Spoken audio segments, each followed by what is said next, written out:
Okay, so once we finish the dependency, we need to make sure we put a parent tag here to make sure you have a Spring Boot starter, right? Otherwise, you cannot build your Maven project. And first of all, we need to build the structure of our project. So I use my name as the package, and then we shall have a config. What else? We shall have exceptions,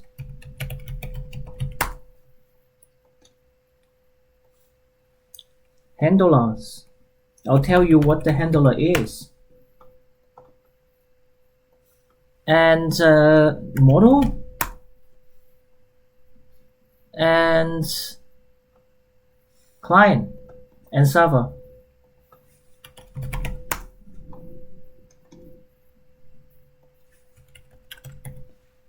Okay, so we have the basics. Do we have a config? Okay, we have config. Okay, we have everything. All right. So right now, what we need to do is we start from the server. Okay. So we need to make sure the server is working before we consider something else. So let's start from the server. I'll create a class called RPC Server. All right. So RPC Server. So as I said that when we configure this server, we consider the Netty. We use Netty as the server. So what we need to do first is we give a method, okay, called start public void start. So inside the start method, we can think about like we need to run up the Netty server. And how do we run up a Netty server? So you can, if you don't know, you can search on Google, and it's I think it's the Netty server. It's written in the same way everywhere. So we need to create an instance of the server bootstrap, and in the server bootstrap, we first need to config groups. Now we need to config 2 groups in it. So what are they? This is called event loop group. So we need to create 2 instances. The first one is called boss group.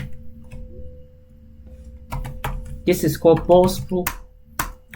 And the other one is called worker group. Okay, make sure you config both new event loop group into the server bootstrap, boss and worker. All right. So once you finish config the group, we need to make sure the channel is correctly configured. It's called Neo Server Socket Channel. All right. So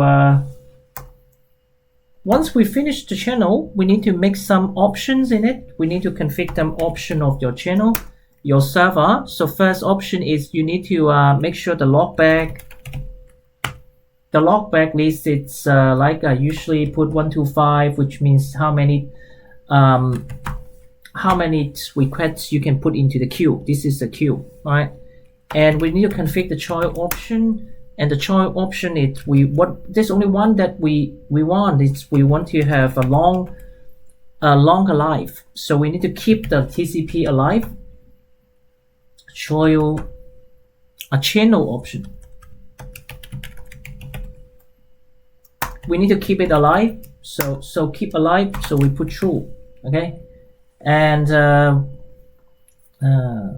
okay, put down, we need to format it. Okay, so the last step is we need to give them a child handler. We need to configure a child handler, which is a channel initializer. And inside this generic type, make sure it's a socket channel, okay? This is a socket channel. Using the Netty socket channel, we need to make sure it's Netty. Okay, don't use the Neo one. If you use the Neo one, it's not correct. And because this is an interface, we need to implement the method. The only one method. There's only one method in this interface.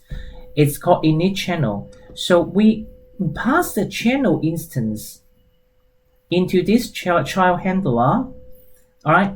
So the reason that we pass this channel initializer is because we need to configure the pipeline. Now socket.pipeline. So this pipeline, we need to keep it. I'll leave it to the next lesson because we haven't had any pipeline so far. We have the pipeline, but we don't have any handler. So because the pipeline, it's a doubly linked list, we can see that there's a channel pipeline, and this channel pipeline is a doubly linked list. They have a head, they have a tail, which means if there's a doubly linked list, you can manipulate from the head or you can manipulate the tail. So if we go back to the Netty server we're working on, we can add to the end of this pipeline, or even we can add first. So if we add first, then we can add to the head of this pipeline. And what is this pipeline using for? All right. I'll keep it. I'll explain that next lesson, but we need to finish this server bootstrap now. Okay. So this method is to two methods. So we have not yet finished. So once we finish that, explaining the handler and the pipeline, then we'll come back here to complete this configuration. Okay, so now it's okay. We finished all that configuration, the base configuration, and now we need to start the server. And once we start the server, we need to bind it to a port. So a port, we can say 888. Okay, 888, 48, or maybe 111. Alright, sync. Now sync, what does it mean by sync? Sync means synchronize. So this line of code, it's executed synchronously. Alright, and then we need to have a try catch here, because then we need the best way is we can put this block of code into the try block. Alright. And then the next part is we need to print out a message saying that the server started on port 11111 4 or 51, and then we get the future. This is called channel future. So future, we can get the channel. We can get a channel. And then from the channel, we can have a close future and sync. Now, once this line is called, the entire method or the thread is going to be blocked here. Only when you shut down the system, okay, or the server, this line is unblocked and continue to be executed. All right. So, which means when you start the server, this line, the code, when it's get into this line, it's going to be suspended. It's going to be blocked. It's waiting here.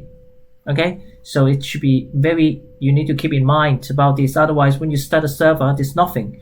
I'll demonstrate that to you after we finish that.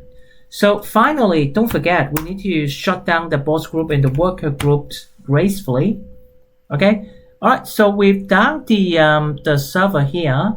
So what I can do is I need to test it, right? So so the next one is we are going to test this this server. Okay.